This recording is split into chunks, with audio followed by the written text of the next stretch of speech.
Looking at the pound dollar, you can see that the pound dollar has been moving to the downside over the past couple years, and we have a retracement going on right now.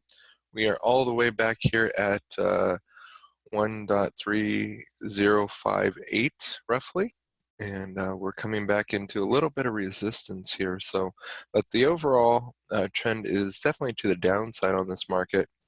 Looking at the daily time frame, you can see that we've been ranging around here. We broke out to the upside of that range, and right now we're kind of at an interesting spot.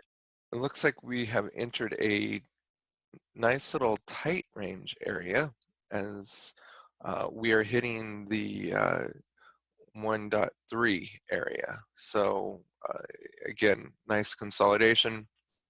Could see a nice little retest here over the next week of basically right around 1.28 to 2.9, and then one last retest of the highs just to see if we can't break any higher. Okay, so but this overall is a really nice pullback area. As soon as we close below this candle, look for price to accelerate to the downside here and retest these bottoms down here pretty quickly.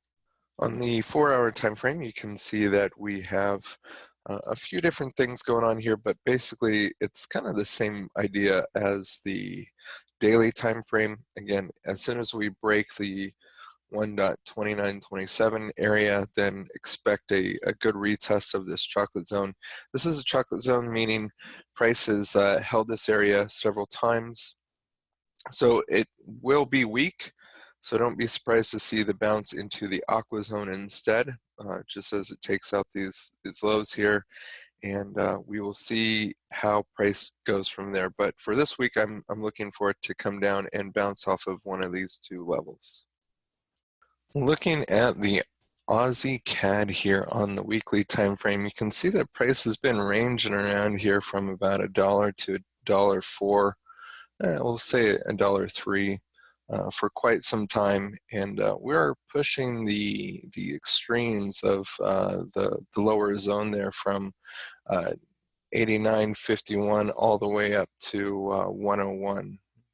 So as we come into this week for this market, I'm looking to see how strong is support really going to be down here. How strong is demand really going to be? Now, we've had two failures of price action to break the highs. So it hasn't broken it at $1.04. And I'm thinking that we're going to give a good solid retest down here at the extremes, really close to $1 even, maybe a little bit lower at 99 even there, just to really see how strong price is going to stick.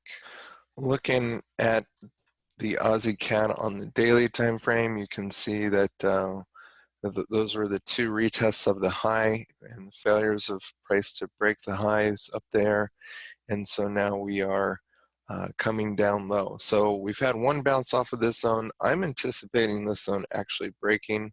I would like to see it break down to this 98.65 level before popping back up, okay?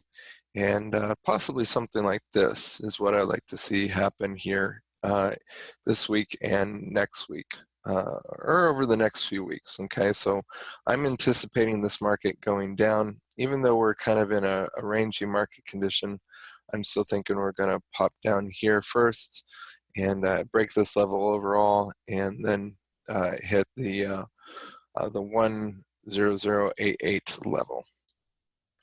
Now, as we look down at the 4-hour time frame, you can see the chocolate zones that we are pushing through.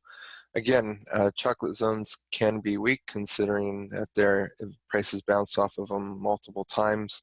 So this chocolate zone down here at 98.76 down to 98.51 has real good support down there in confluence with the daily time frame as well. So again, we could slash through this one, bounce off of here just a little bit, and then continue our way down for the remainder of next week.